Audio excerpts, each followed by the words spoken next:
देखिए, मीडिया में बदलाव देखा जा रहा है और मैं मेन स्ट्रीम मीडिया की बात कर रहा हूं। वैसे डिजिटल मीडिया में तो बहुत सारे लोग हैं, लेकिन मेन स्ट्रीम मीडिया की इसलिए बात कर रहा हूं कि जनरली लोगों को मजा आता है, उसमें चटखारे मिलती हैं। तो मीडिया में बदलाव देखा जा रहा है।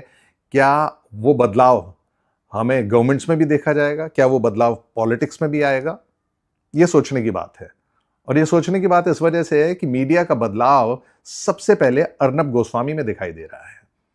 पिछले कुछ टाइम से अर्नब गोस्वामी ऐसा लग रहा है कि बीजेपी की पॉलिसीज के अगेंस्ट, कुछ एक बीजेपी की स्टेट गवर्नमेंट्स जो कुछ कर रही हैं, कुछ एक मिनिस्टर्स वगैरह के अगेंस्ट काफी शार्प रिएक्ट करते नजर आए हैं। और ये एक कहना चाहिए एक पैटर्न इसमें दिखाई दे रहा है।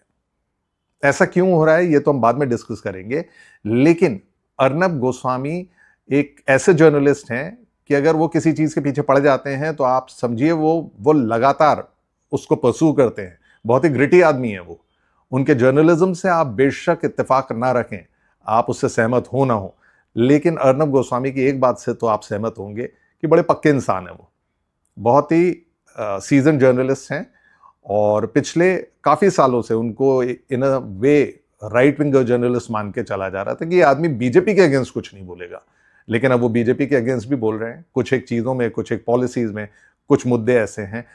इनफैक्ट वो फ्रेटर्निटी जो है, अपनी ही इंडस्ट्री के एक इंसान के अगेंस्ट भी वो काफी कमेंट करते नजर आए। और उस इंसान का नाम है सुधीर चौधरी। सुधीर चौधरी पहले जी न्यूज में थे, जी न्यूज को हेड कर रहे थे, उसके बाद वो आज तक गए, आज तक के बाद वो दूरदर्शन आए। तो अब अर्नब गोस्वामी अपने एक शो में बोलते नजर आए, मैं कौन सा दूरदर्शन से 15 करोड़ लेता हूं, मैं वैसा जर्नलिस्ट थोड़ी हूं। मैं तो बोलूंगा, मुझे जो बोलना है मैं वो बोलूंगा। मैं 15 करोड़ वाला जर्नलिस्ट नहीं हूं कि मुझे 15 करोड़ दे दें तो मैं आपके अगेंस्ट कुछ बोलूंगा नहीं, मैं कुछ बोल नहीं सकता। तो वो एक ही साथ वो पता नहीं कितनी चीजों को और कितने लोगों को लपेट रहे हैं।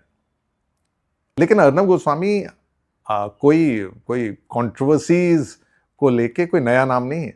अर्नब गोस्वामी वो आदमी हैं जो एनडीटीवी में थे, और एनडीटीवी में अर्नब गोस्वामी लगभग मानना चाहिए कि राजदीप के समकक्ष पहुंच गए थे, राजदीप के ऑलमोस्ट बराबर पहुंच रहे थे। हालांकि राजदीप उनके मेंटर थे।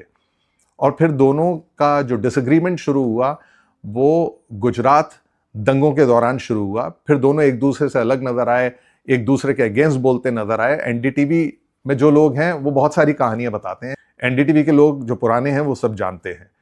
और फिर दोनों एनडीटीवी से टूटे।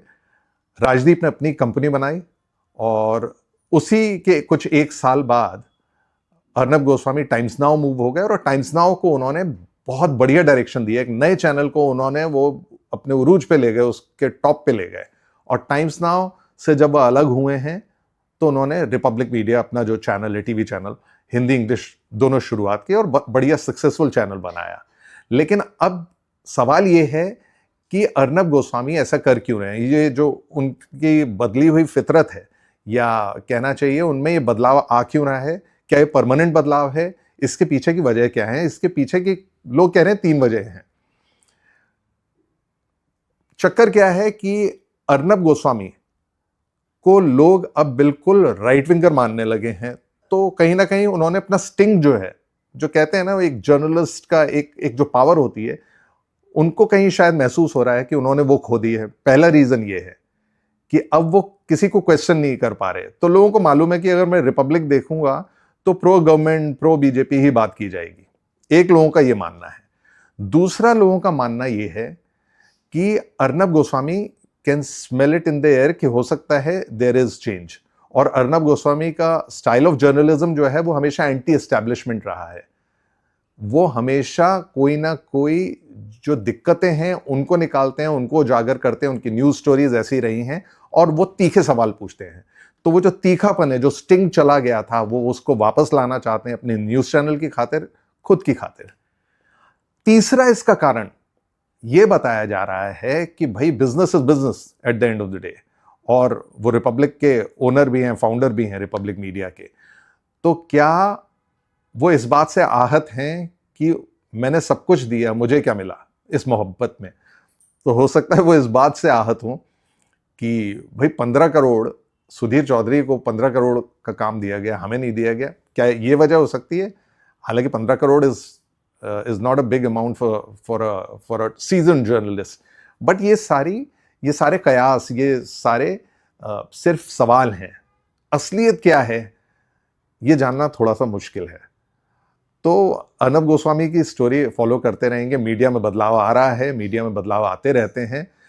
सवाल ये है कि at the end of the day हम जो जर्नलिज्म कर रहे हैं या हम जो स्टोरीज बता रहे हैं उसके पीछे हमारी भावना क्या है, उसके पीछे हम कितने सीरियस हैं, और किसी एक पार्टी को, किसी एक किस्म की आइडियोलॉजी को सपोर्ट करना और उसके प्रति अपनी वफादारी दिखाना मेरे ख्याल से जर्नलिस्ट का ये काम नहीं है। जर्नलिस्ट का काम ये है कि अपनी समझबूझ के हिसाब से एक सही बात करते हुए जनता के सामने सही पिक्चर लाना।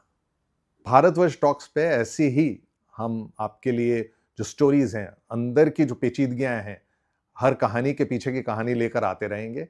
और भारतवर्ष टॉक्स के साथ जुड़िए, सब्सक्राइब कीजिए हमारा चैनल, और अगर कहानी पसंद आई हो ऑफ कोर्स लाइक भी कीजिए। मैं हूं सौरभ आपके साथ।